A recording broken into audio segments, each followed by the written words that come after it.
Episode 5.5, January's month end.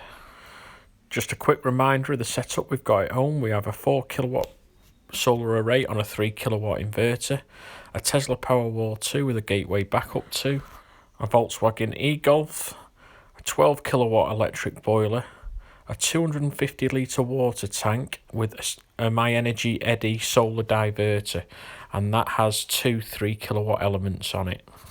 And finally, we're on the Octopus Agile Tariff. Here's a quick look at the complete data from the Tesla Powerwall app. And this is how it breaks down. So we use 2,039 kilowatts of energy over the month, which is a huge amount compared with what we have used in the past. And from the grid, we pulled 2,021 kilowatt hours. And you can see the spikes in there where we've been charging the car. And we put 2.5 kilowatts over the whole month of January back into the grid, which I think is very good. The solar produced 75.5 kilowatt hours, which is pretty average for what we've normally done in the past. And from the Powerwall, we pulled 393 kilowatt hours.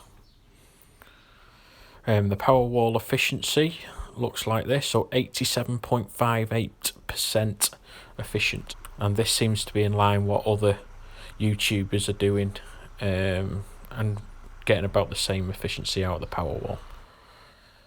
We're getting 22% self-powered for the month of January, which I don't totally agree with completely, because some of the Powerwall efficiency there is based on charging from the cheap rate at night. So whereas it is more efficient, it might not be as efficient as what this makes it look like.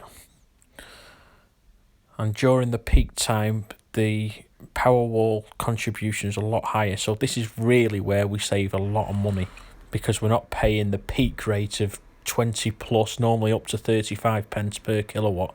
We're actually using the energy that we charged up at first thing in the mornings, and sometimes we get paid for it, but normally it's around 4, 5, 6 pence per kilowatt hour. During the partial peak, 24% self-powered, and most of that's coming from the solar, as you can see. And this is where the Powerwall really helps, because what it does, it discharges first thing in the morning. The solar then tops up if there's enough sun ready for the peak times, or it will actually charge up from partial peak ready for the peak times. And on the off-peak times, as you can see, there's nothing coming from the Powerwall and nothing coming from the solar. And as you can see from this January recordings, it's not been a bad month this year, but we have had better. And all this data comes from the SMA inverter through the Sunny Explorer app. I have had quite a few questions about how I'm using so much energy on a daily basis, so I thought I'd try and break it down a little bit for you.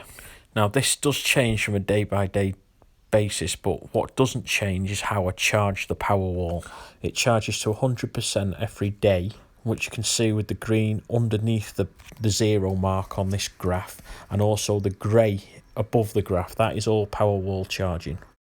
Blue marks above the zero line is normally hot water charging.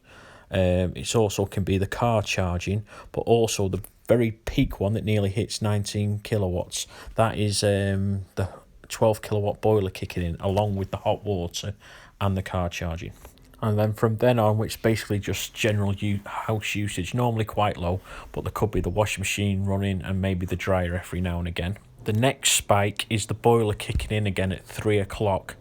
Now, I have set it up that if the prices are low enough on the Agile tariff, then the boiler will kick in earlier, but otherwise it definitely always kicks in at 3 o'clock this time of year. And it also stops at 4 o'clock, and this is when the peak times on the Octopus Agile tariff take effect. So even though it's showing peak time on the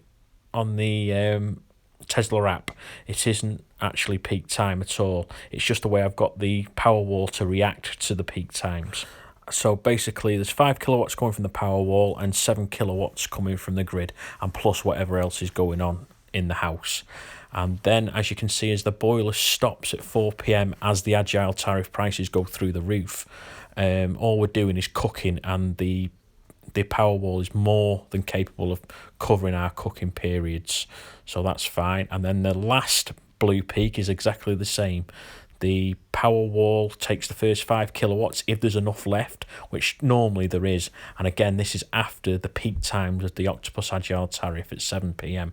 So even though it's showing as peak, it's only to get the Powerwall to discharge during this time. Here is halfway through January, but again, I'm not going to go completely through this. It's the same kind of thing happening. And towards the end of January, as you can see on this one, the boiler isn't kicking in because it's just too hot, basically. So this is where the usage will really start to come down. And as you can see, the Powerwall doesn't discharge because the boiler isn't kicking in. So what I'm doing, I'm actually discharging the Powerwall and putting energy into the car charging instead of it just being sat there in the Powerwall. And then it'll be ready for charging up again the next night. If you have any questions, please ask in the comments section below, and I'll try and answer as many questions as possible. And if you're really interested in these kind of end of month reviews, you could also take a look at Dale from Spectrum Geeks. There's Nigel from the EV Puzzle, also John Tisbury, and I'll put a link in the comments section below for each one of their January end of month reviews. Again, thanks for watching, and please like and subscribe.